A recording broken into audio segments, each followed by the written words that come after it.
ஏதோ ஒரு வகையில ஒரு அகங்காரம் நமக்கு இருக்கும். இந்த அகங்காரத்தினுடைய வேடிக்கை சொல்லட்டுமா? ஒரு மனுஷனுடைய அகங்காரம் எப்படின்னா, சில பேர் ரொம்ப பணிவானவன் மாதிரியே கழுத்தா இருப்பான். அவனை தான் சமாளிக்கவே முடியாது. ஏதோ உங்க புண்ணியத்தில் அப்படின்னு இப்படிம்பா நம்மளை கவுக்காம விட மாட்டான். அது என்ன சொல்றான்? டிஃபென்சிவ் ஈகோங்கிறான். அவன் ஈகோவை எப்படி பயன்படுத்துவான்னு கேட்டீங்கன்னா, அவனை நீங்க வீழ்த்தவே முடியாது. அந்த மாதிரி தன்னுடைய ஈகோவை ஃபுல்லா வச்சிருப்பான். மேடையில் பேசும்போதே சொல்லும்போது, ஏதும் அறியாத ஒன்றும் தெரியாத, அது எங்களுக்கே தெரியுமே. இவ்வளவு சொல்லிட்டு ஒன்று சொல்லிட்டீங்கன்னா அப்புறம் அவன் நீ சொல்றது தப்புன்னு போய் கேட்க முடியுமா? நான் தான் முதலே சொல்லிட்டேன்ப்பா, ஏதும் அறியாத ஒன்றும் அறியாதுன்னு சொல்லிட்டேனே அப்படின்னு ரொம்ப பணிவா பேசுற மாதிரி உச்சபட்ச அகங்காரத்தோட பேசுவோம். ரொம்ப கொடுமை சார் அது. பணிவா பேசுற மாதிரி உச்சபட்ச அகங்காரத்தோட ஒருத்தன் பேசிக்கிட்டு இருப்பான். இது எவ்வளவு பெரிய கஷ்டமான விஷயம். இதுல இருந்து வெளியே வரணுமா இல்லையா? நான் ஒரு சம்பவம் படிச்சேன். காளிதாசன் எவ்வளவு பெரிய மகாகவி. காளிதாசன், இந்த மகாகவி காளிதாசன் ஒரு முறை தெருவழியா போறாரு. தாகம் எடுத்தது, தண்ணி குடிக்கணும்னு நினைச்சாரு. அங்க ஒரு கிணத்துல ஒரு அம்மா தண்ணி இறைச்சிக்கிட்டு இருந்தது. அந்த அம்மாட்ட போய் தண்ணி கேட்கணும். அம்மா கொஞ்சம் குடிக்க தண்ணி கொடுங்கம்மா, தாகமா இருக்கு, தண்ணி கொடுங்கம்மா அப்படின்னு இப்படி கையை நீட்டுறாரு. அந்த அம்மா ஊத்தணும். அந்த அம்மா ஒரு வார்த்தை கேட்டுச்சான், நீ யாருன்னே தெரியாம நான் எப்படி உனக்கு தண்ணி எடுத்து கொடுக்கறது? நீ யாரு? நீ சொல்லு முதல்ல, நீ யாரு? காளிதாசன் யோசிச்சானா, நாம மகாகவி காளிதாசன், உலக புகழ்பெற்ற கவிஞன், இதெல்லாம் இந்த கிராமத்து பொம்பளைக்கு புரிய போத? இது ஏதோ கிராமத்தை தண்ணி அரைச்சிக்கிட்டு இருக்கிற ஒரு மக்கு, இதுக்கு போய் இதெல்லாம் எப்படி புரிய வைக்கிறது? அதனால டக்குன்னு இதெல்லாம் வேணாம், நம்ம பெரிய காளிதாசன் கவிஞன் இதெல்லாம் சொல்லிட்டு இருக்க வேணான்ட்டு தகால்னு இப்படி ஒரே ஒரு வார்த்தை சொன்னாரு. யாரு என்னை வந்து ஒரு ஒரு ஒரு ஒரு வழிப்போக்கன்னு வச்சுக்கிய, வழிப்போக்கன், வெளியில போறவன் வழிப்போக்கன், வழிப்போக்கன் தண்ணி கொடுங்க. அந்த பெண்மணி ஒரு கேள்வி கேட்டா, 2 பேர் தான் இந்த உலகத்துல வழிப்போக்கன். யாரு? சூரியன் ஒண்ணு, சந்திரன் ஒண்ணு. ஏன்னா தினம் அதே வழியா போறானுங்க. இன்னை வரைக்கும் அவனுக்கு வழி தெரியாததால மறுபடியும் அதே வழியாவே போயிட்டே இருக்கிறானுங்க. உன்னை பார்த்தா சூரியனாவும் தெரியல, சந்திரனாவும் தெரியல, அப்படி நீ வழிபோக்குன்னு சொல்றியே, அதனால பொய் சொல்லாது, கரெக்டா சொல்லு நீ யாருன்னு. பார்த்தா இதுன்னா இந்த பொம்பளை இவ்வளவு அறிவாளியா இருக்கு அப்படின்ட்டு எப்படி யோசிச்சுட்டு, வடமொழியில அதித்திம்பாங்க. அதித்தின்னா முன்ன பின்ன தெரியாம வீட்டுக்கு வர விருந்தாளி. என்ன அதித்தின்னு எடுத்துக்கேன், ஒரு விருந்தாளின்னு எடுத்துக்கேன், கொஞ்சம் தண்ணி கொடுமா தாகமா இருக்கு, அதித்தின்னா. எனக்கு தெரிஞ்சு 2 பேர் தான்ப்பா உலகத்திலே விருந்தாளி. விருந்தாளிக்கு இலக்கணம் என்னன்னு கேட்டா சொல்லாம வரணும். எனக்கு தெரிஞ்சு மரணமும் நோயும் தான் அதித்தி. ஏன்னா அது எப்ப வரும்னு தெரியாது, எப்படி வரும்னு தெரியாது. உன்னை பார்த்தா சாவு மாதிரியும் தெரியல, நோய் மாதிரியும் தெரியல, ரொம்ப விவரம் தெரிஞ்ச மாதிரி அதித்தின்னு பேசுறியே, அறிவு இருக்கா உனக்குன்னு கேட்டேன். காளிதாசன் பார்த்தான், இந்த பொம்பளை நம்மளை சும்மா விடாது போல் இருக்குப்பா அப்படின்னு இப்படி யோசிச்சுட்டு, வேற எப்படி வேணா எடுத்துக்கோ, ஆனா இங்க தண்ணி வாங்கி குடிக்காம இந்த இடத்த விட்டு போக மாட்டேன், என்ன ஒரு பிடிவாதக்காரன் அப்படின்னு வச்சுக்கோ, புரியுதா? பிடிவாதக்காரன், தண்ணியை கொடு. அந்த பொம்பளை அதுக்கும் பதில் சொல்லிச்சு, எனக்கு தெரிஞ்ச 2 பேர் தான் ரொம்ப பிடிவா, அந்த 2 மட்டும் விட மாட்டேங்குது. எனக்கு தெரிஞ்ச 2 பேர் தான் பிடிவாதமானவங்க. யாரு? நகம் ஒண்ணு, தலைமுடி ஒண்ணு. எவன் எவ்வளவு வெட்டினாலும் வளர்ந்துகிட்டே இருப்போம்னு, இது 2ம் பிடிவாதமா இருக்கும். உன்னை பார்த்தா நகம் மாதிரியும் தெரியல, தலைமுடி மாதிரியும் தெரியல, அப்புறம் ஏன் நீ போய் சொல்லிக்கிட்டு இருக்கிற அப்படின்னு. இப்ப அவன் டோட்டலா சரண்டர், வேற வழியே இல்லாம டக்குன்னு காலில் விழுந்து காளிதாசன் சொன்னா, ஒரு முட்டாள்னு நினைச்சுக்கீங்க, என்ன ஒரு முட்டாள்னு நினைச்சுக்க, தயவுசெய்து தண்ணி கொடு. அவ்வளவு முட்டாளா உன்னை பார்த்தா தெரியல, எனக்கு தெரிஞ்ச 2 பேர் தான் முட்டாள் உலகத்துல. அப்பவும் அதை விட மாட்டேங்குது.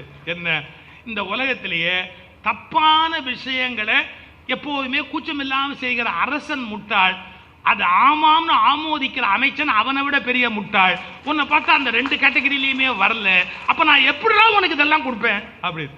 கடைசியா சொன்னா, என்னை விட்டுடு, என்னை விட்டுடு, உங்க எந்த கேள்விக்கும் என்கிட்ட பதில் இல்லை, எனக்கு பதில் சொல்ல தெரியல, எனக்கு ஒண்ணுமே தெரியல. கதை அது ரிலீஜியஸ் கதை. ஒன்று இந்த தண்ணி எடுத்து அந்த பொம்பளை தெரிச்சா சரஸ்வதியா நின்னான்னு கதை போகும், நமக்கு அது முக்கியம் இல்லை.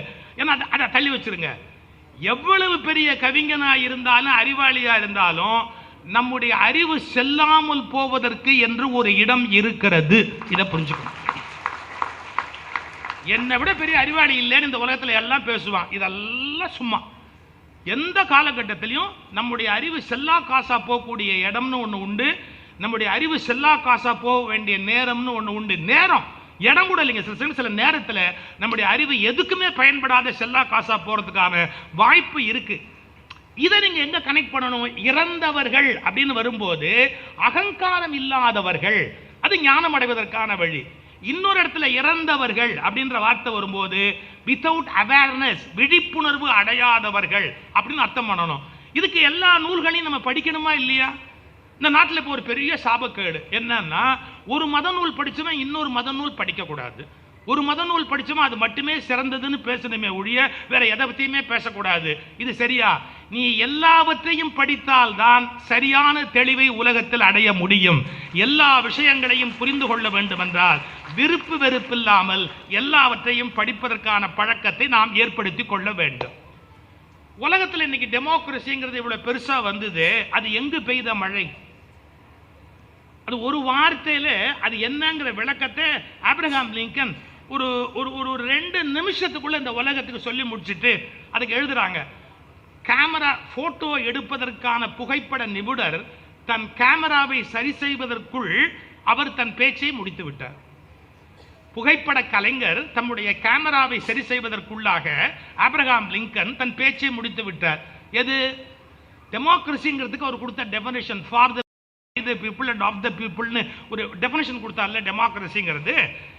இந்த டெஃபினிஷன் அவ்வளவு விரைவில் வெளியில வந்து விழுந்த விஷயம். இன்னைக்கு உலகம் முழுக்க எல்லா நாடுகளும் ஜனநாயகம் ஜனநாயகம் ஜனநாயகம்னு பேசுறாங்களே, இதுக்கான அந்த விளக்கத்தை 3 வரியில லிங்கன் நமக்கு சொல்லி கொடுத்திருக்கிறார். அது இங்க நம்ம ஊர்ல பெய்த மழையா? எங்கோ பெய்த மழை. கெட்டிஸ்பர்க்ல பெய்த மழை, எங்கோ பெய்த ஒரு மழை உலகம் முழுக்க. அதே மாதிரி பிரெஞ்சு புரட்சி, சகோதரத்துவம் சமத்துவம்ங்கிற வார்த்தை எங்கோ பெய்த மழை. ஆனா உலகம் முழுக்க இன்னைக்கு சகோதரத்துவம் சமத்துவம் இருக்கணும் அப்படிங்கிற கருத்தா அது உலகம் முழுவதையும் மாற்றி அமைத்திருக்கு. இன்னைக்கு இருக்கிற மாதிரி வாய்ப்பு சார் அந்த காலத்துல இருந்திருக்குமான்னு தெரியாது. நம்ம இந்த போன் ஒன்று இருக்கு பாருங்க, இந்த ஒரு சின்ன கையடக்கமான ஒன்று, இதை பல பேர் சபிக்கிறான் சமூக வலைத்தளங்களை. இந்த செல்போன்ல எல்லாமே நேரம் வீணா போகுது அப்படின்னு. நான் அதை நீங்க எத்தனை புஸ்தகங்களை கேரி பண்ண வேண்டிய வேலையை வந்து அது முடிக்குது தெரியுமா?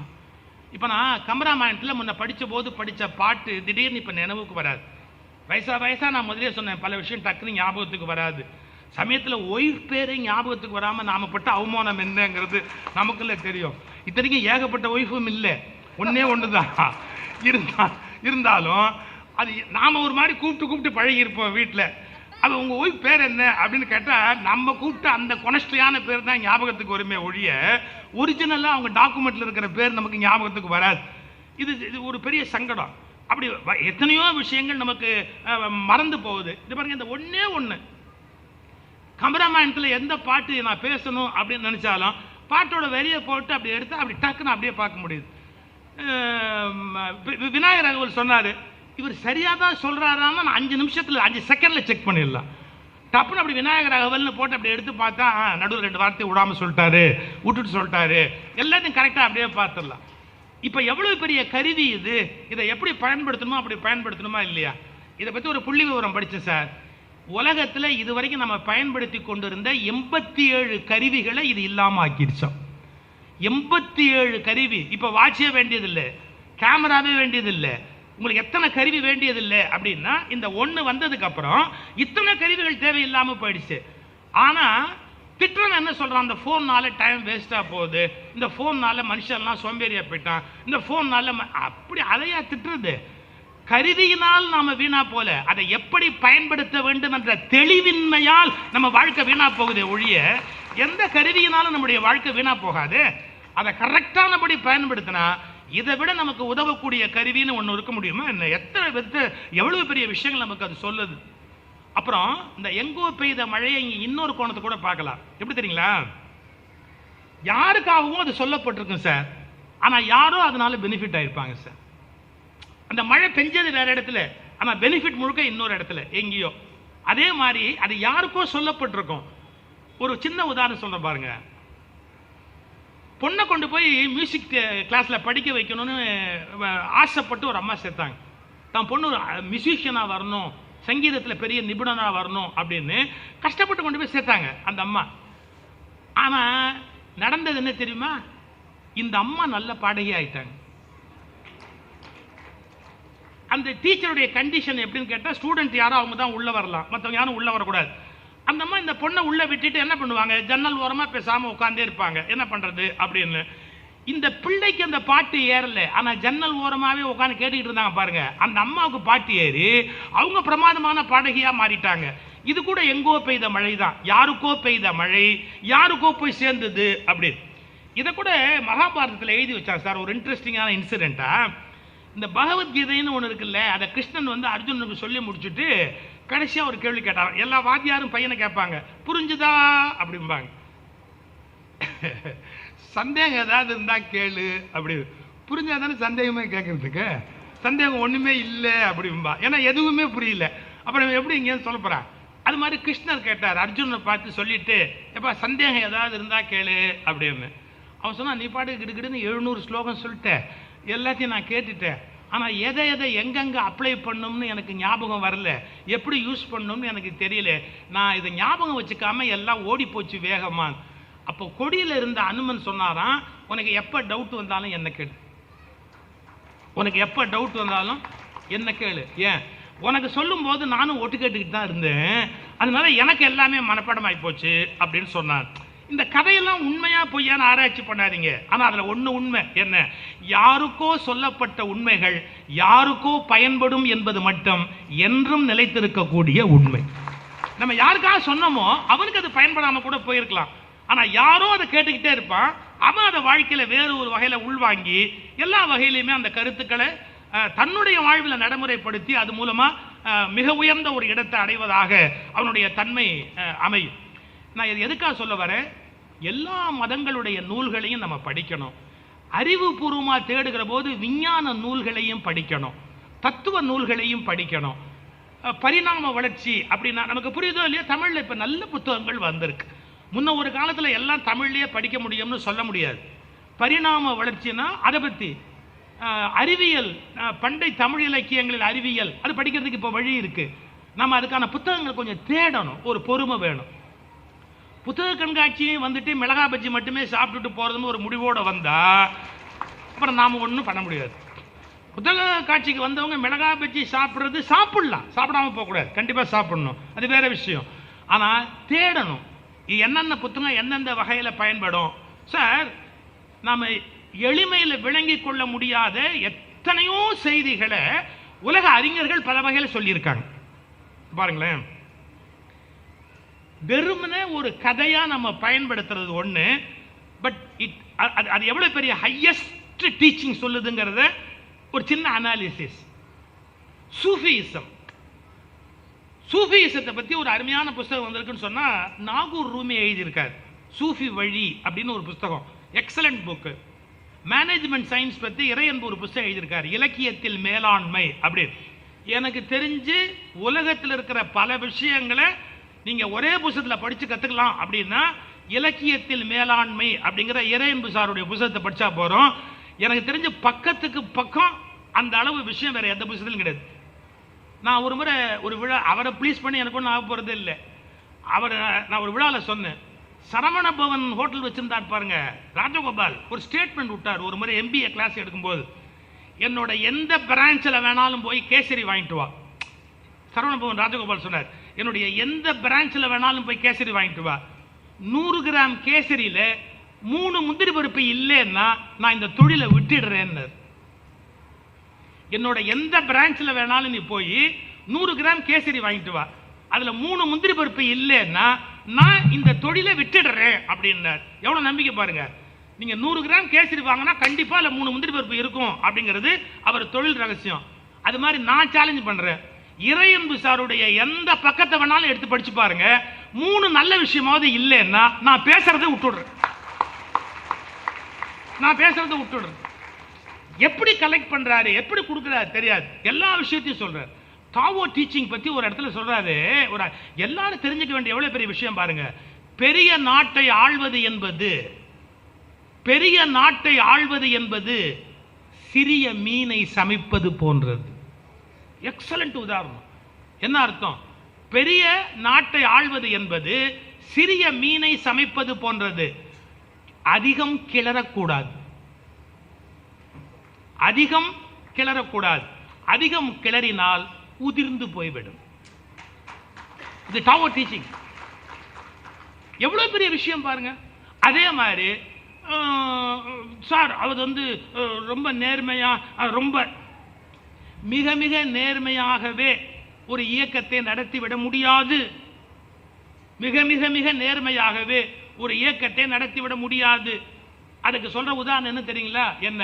தூய்மையான நீரில் மீன்களால் வளர முடியாது. ஏன்? அழுக்கு இருந்தா தானே சார் மீனே அங்க இருக்கும் திங்கிறதுக்கு. அழுக்கே இல்லாம இருந்ததுன்னா அங்க மீன் எப்படி இருக்கும்? ஆனாலும் ரொம்ப தூய்மையாவே உன்னை நடத்தணும்னா கொஞ்சம் முன்ன பின்ன இருக்கணும். லீடர்ஷிப் குவாலிட்டிஸ்க்கு சொல்றான், 10% பெர்ஃபெக்டான ஆள் தான் என் பின்னாடி வரணும்னா நீ ஒத்தையா போக வேண்டியதுதான். நம்ம இன்னும் ஒத்தையா போறதுக்குன்னு ஒரு இடம் இருக்கு, அங்கதான் ஒத்தையா போகணுமே ஒழிய மற்ற இடத்துக்குலாம் ஒத்தையாவா போறது. ஏதோ கொஞ்சம் முன்ன பின்ன ஒரு மக்கா இருப்பான், இல்ல கொஞ்சம். நான் வாழ்க்கைக்கு பயன்படுத்துக்காக சொல்றேன். சில பேர் சொல்லுவான், என் ஒய்ஃப் மட்டும் ரொம்ப அறிவாளியா இருந்தா உன்னை என்னைக்கோ டைவர்ஸ் பண்ணிருப்பான். என் ஹஸ்பண்ட் மட்டும் இன்னும் கொஞ்சம் அழகா இருந்தா வேற ஒருத்தைய கல்யாணம் பண்ணிருப்பான். இதுவே தெரியாம பேசுறாங்க எல்லாரும். அவங்க அப்படி இருந்தா இவங்க இப்படி இருந்தா அப்படின்னு. ஓரளவு முன்ன பின்ன இருப்பாங்க, ஓரளவுக்கு அப்படிதான் இருப்பாங்க. அது எல்லாத்தையும் அட்ஜஸ்ட் பண்ணி கொண்டு போகணும். இப்போ நான் எங்கேருந்து எங்கே போறேன் அதை சொல்லி முடிச்சிடுறேன். லைஃப்ல ஹையஸ்ட் விஷயங்களை நமக்கு புரிய வைக்கிறதுக்கு ஒரு சின்ன ஒரு இந்த முல்லா நசுருத்தீன் கதைங்கிறது படித்தா காமெடி ஸ்டோரி மாதிரி தானே இருக்கு. என்ன இருக்காது? ஏதோ தமாஷான ஜோக் மாதிரி தானே தெரியுது. கிடையாது. ஹையஸ்ட் சூஃபிசத்தை விளக்கின உபகதைகள் அவை. ஒரு உதாரணம் பாருங்க. முல்லாட்ட வந்தா ஒருத்தர் ஒரு 4-5 பேர் எங்களை சிஷ்யனா ஏற்றுங்க அப்படின்னா ஏற்றுக்கலாமே, ஒன்றும் தப்பு இல்லை. அவர் கழுதையில் டிராவல் பண்ணுவார். கழுதையில் எப்போவுமே கழுத முகம் அதை பார்த்த மாதிரி நம்ம உட்காந்து அப்படி போகிறது தான் வழக்கம். இந்த சிஷ்யர்கள் வந்த உடனே முல்லா என்ன பண்ணார்? திரும்பி உட்காந்துக்கிட்டாரு. எப்படி? கழுதையோட முகத்துக்கு முதுகு தெரியும்படியா தான் திரும்பி உட்காந்துக்கிட்டாரு. சிஷ்யர்கள் சொன்னார், ஃபாலோ மீ, வாங்க போகலாம் அப்படின்னு. எல்லாரும் கேட்டான், இது என்னங்க கொஞ்சம் வித்தியாசமாக இருக்கு அப்படின்னு. காமெடி கதை மாதிரி இருக்கு. இப்போ பாருங்க, ஆரம்பிக்கலாம் பாருங்க டெஃபினேஷன் என்னன்னு. முல்லா பதில், உங்களுக்கு நான் முதுகு காட்டிக்கொண்டு போனால் சீடர்களை குரு அவமதித்ததாக ஆகிவிடும். உங்களுக்கு நான் முதுகு காட்டிக்கொண்டு போனால் சீடர்களை குரு அவமதித்ததாக ஆகிவிடும். நீங்கள் எனக்கு முதுகு காட்டும்படி முன்னால் போனால் நீங்கள் என்னை அவமதித்ததாக ஆகிவிடும். இப்போது 2 பேருக்கும் பிரச்சனை இல்லை. முகமும் முகமும் பார்க்க நாம் போகிறோம். சீடன் குருவை அவமதிக்கவில்லை, குருவும் சீடனை அவமதிக்கவில்லை. இதை விட வசதியான நிலை வேறு என்ன இருக்க முடியும்? 1. நம்பர் 2, அடுத்த பாயிண்ட் என்ன? இப்படி உட்கார்ந்து போனா 10 பேர் தப்பா பேசுவானே சார். ஏங்க, ஒரு கழுதையில் நீங்க முகம் பார்த்து உட்காராம முதுகு காமிச்சுக்கிட்டு இந்த பக்கம் பார்த்து உட்கார்ந்தா 10 பேர் சிரிக்க மாட்டானா? இப்ப அதுக்கு விளக்கம் என்ன? நம்மை பற்றி பிறர் என்ன பேசுகிறார்கள் என்பதை பற்றி கவலைப்படாதவன் தான் உண்மையில் ஞானம் அடைந்தவர். நம்மளை பத்தி இவன் என்ன பேசுவானோ, நம்மளை பத்தி அவன் என்ன பேசுவானோ, அது அஞ்ஞானத்தோட உச்சின்னு அர்த்தம். நம்மளை பத்தி எவன் என்ன பேசினாலும் நாம் அதை பத்தி பாதிக்கப்படாம இருந்தாதான் நம்ம ஞானத்தோட உச்சிக்கே வந்துட்டோம் அப்படின்னு அர்த்தம். நம்மை பற்றி பிறர் பேசுவதை பற்றி கவலைப்படாமல் இருப்பதுதான் ஒரு உயர்ந்த குருவின் லட்சணம். 3வது, ஏங்க கழுதைக்கு நீங்க முதுகு காட்டிக்கிட்டு இப்படி உட்காந்து போனா ரூட் கிளியரா எப்படி ரூட்டுனா, பாதை எது என்று தடுமாறுகிறவன் குருவாக இருக்க முடியாது. எவனுக்கு பாதை அத்துப்படி ஆயிற்றோ அவன் மட்டுமே குருவாக இருக்க முடியும். பாதை முழுமையும் தெரிந்தவன் தான் முதுகு காட்டி கொண்டு உட்கார முடியும். இப்ப நமக்கு இருக்கிற சிக்கலே எப்படின்னு கேட்டா, 10ஆம் கிளாஸ் படிச்சவன் 5ஆம் கிளாஸுக்கு பாடம் எடுக்கிற மாதிரி நம்மூர் ஞானிகள் எல்லாம் எப்படின்னா, அவனே ஞானம் அடையாம 150 ரூபாய்க்கு 350 ரூபாய்க்கு மற்றவனுக்கு கிளாஸ் எடுத்துக்கிட்டு அவனுக்கு தெரிஞ்ச அறகுறை ஞானத்தை சொல்லிக்கிட்டு இருக்கிறான். நீ 10% அடைய வேண்டியதை அடைஞ்சிட்டியா? உனக்கு அதனுடைய முழுமை தெரியுமா? அதனுடைய உச்சி என்னன்னு தெரியுமா? பாருங்க, பாதையை பற்றிய கவலை இல்லாமல் இருப்பவன் தான் உண்மையான ஞானியாக இருக்க முடியும். எல்லாத்தோட ரொம்ப முக்கியம், இப்படி கழுதைக்கு முதுகு காட்டிக்கிட்டு உட்கார்றது, சிஷ்யர்களை பார்த்துக்கிட்டே வர்றது அசௌரியமான வழியா இல்லையா? எவ்வளவு அசௌரியமான விஷயம். இப்ப பாருங்க, உலகத்தாருக்கு எது அசௌகரியமோ அதுதான் ஞானம் அடைந்தவனுக்கு சௌகரியமான வழி. இந்த உலகத்தார் எதெல்லாம் சௌரியம்னு சொல்றாங்களோ அவனுக்கு அது பெரிய சௌரியம் இல்லை. எதெல்லாம் அசௌரியம்னு சொல்றாங்களோ அதெல்லாம் அவனை பொறுத்த வரைக்கும் சௌரியமான வழி. இப்போ முல்லாவுடைய ஒரு விஷயத்தை நாம ஒரு ஸ்டோரி ஜோக்கா போடுறோம். ஒரு பத்திரிகையில பார்டர் கட்டி சின்னதா ஜோக் மாதிரி போடுறோம். இல்ல, அது உங்களுக்கு உண்மையான சூஃபியிசம் ஞானத்தை உணர்த்துவதற்கான ஒரு மிகப்பெரிய பாடத்திட்டம். இப்படி தேர்ந்தெடுத்து நாம படிக்கிற போது நூற்றுக்கணக்கான ஆயிரக்கணக்கான செய்திகளை பெறலாம். எனவே மழை பெய்த இடத்திலேயே நன்மை செய்ய வேண்டும் என்பதில்லை. எங்கோ பெய்கிறது, எங்கோ நன்மை செய்கிறது. யாருக்கோ பெய்கிறது, யாரோ நன்மை அடைகிறார்கள். எங்கோ பிறந்து நதியாகிறது, கடலில் மீனின் நறுமணம் மாற்றி அமைக்கப்படுகிறது. இப்படி கருத்துக்கள் மழையாக எங்கோ பெய்து யாரையோ மாற்றி எத்தனையோ மாற்றங்களை செய்திருக்கின்றன. இந்த கருத்துக்களை சுமந்து வருகிற புத்தகங்கள் எங்கோ பெய்த மழை. வணக்கம்.